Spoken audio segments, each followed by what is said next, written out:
The lotus has always been looked upon as the most sacred of all sacred flowers. Why? Because it was selected as Mu's floral symbol. Why was it so selected? The lotus was the first flower to beautify the earth. Being the first flower and Mu, the land where man first appeared on the earth, Mu and the lotus were naturally symbolic synonyms. As a mark of love and mourning, the Egyptians, after the destruction of Mu, never depicted the lotus as an open living flower, but always as closed and dead. The lotus is a prominent figure in the carving and adornments of all ancient temples, and, except in Egypt, was continued down as an open and conventional lotus until King Solomon's temple. In this form, the tips of the petals are turned in. The lotus was indigenous to Mu. The plant was carried to all parts of the world by colonists, so that wherever we find the lotus today, we know that the parent stock, like the parent stock of man, originally came from Mu.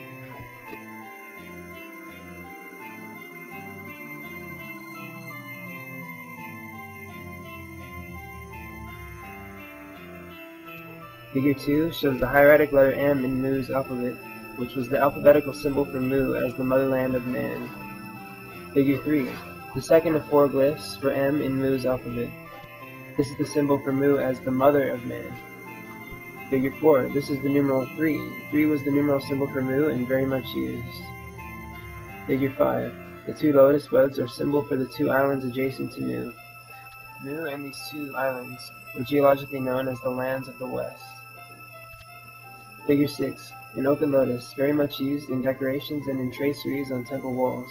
When it was desired to refer to Mu, the ends of the petals are turned in to denote death. Figure 7. This symbol is constantly appearing in the Maya writings and has been translated in every conceivable way except the correct one. Some of the decipherings are absolutely ludicrous. Le Clognons as an example. This glyph is a compound symbol being composed of the second M in Mu's alphabet, and having an imax at the end of each arm.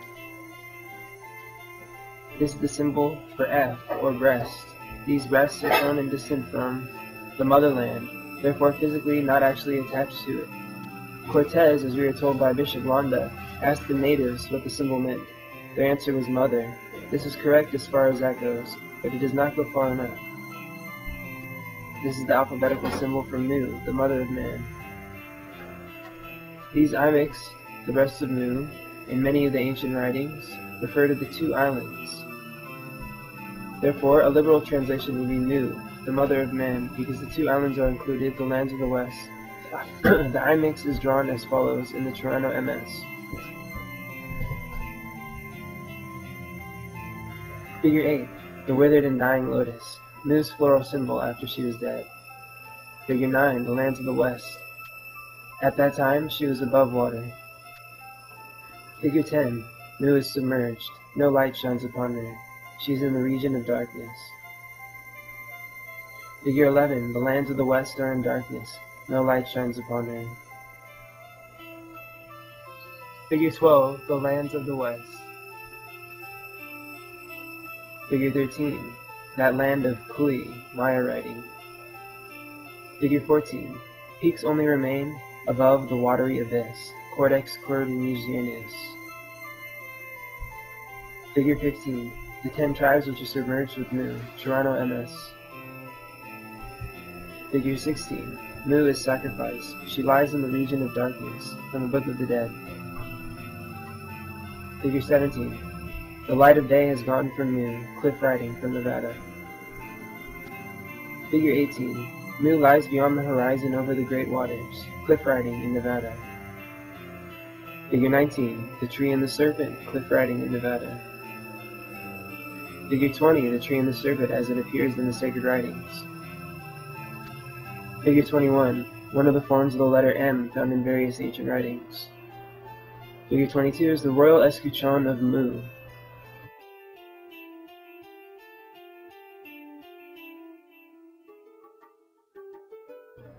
Altar painting, the legend, deciphering, and translation. This temple is dedicated to the sacred four, the 4 great forces which issue from the mouth of the Almighty and are His commands.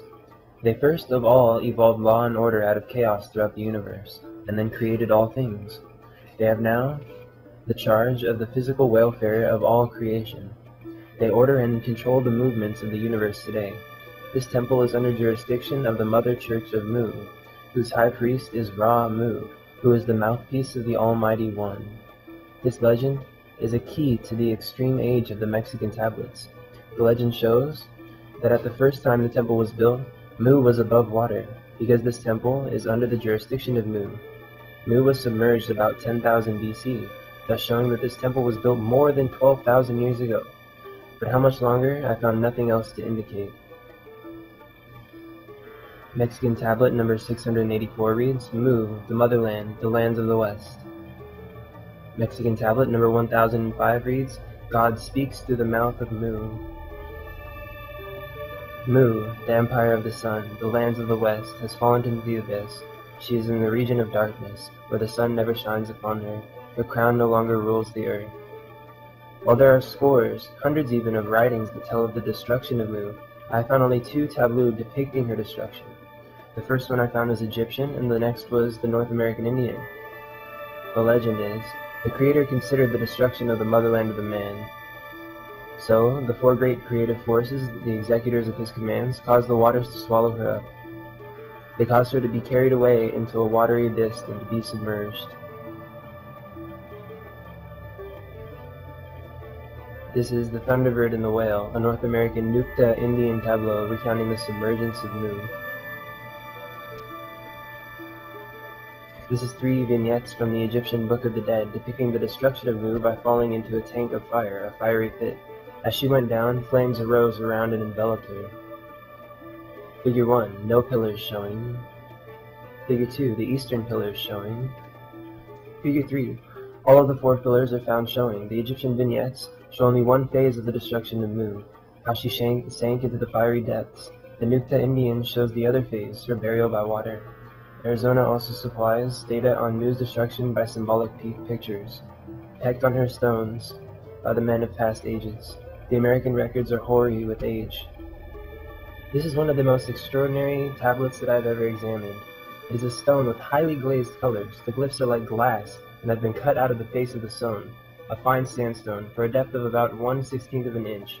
The writings are in ancient, very ancient characters used by the priesthood only. Of what age it is, I have no idea, but the one who arranged the glyphs had a high temple knowledge. All the glyphs are found among the Nagas only. It cannot be over 12,000 years old because the writing is in the description of the destruction of Mu.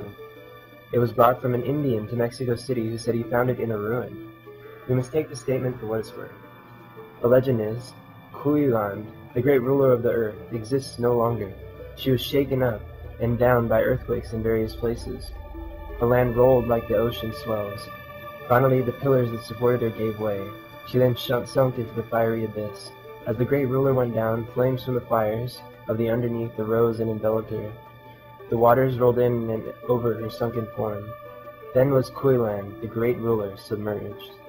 The Field of Aru, chapter 110, Book of the Dead. This large vignette, one of the largest in the Book of the Dead, was not comprehended by Ezra or any of his associates. Neither has been comprehended by any Egyptologist of the present day. To substantiate my contention, I have shown the 2 ends of this symbolic picture. The vignette depicts the life of man in the motherland. The lower part is a conventional map of Mu. On the left top-hand corner in the upper part, there are 3 cartouches,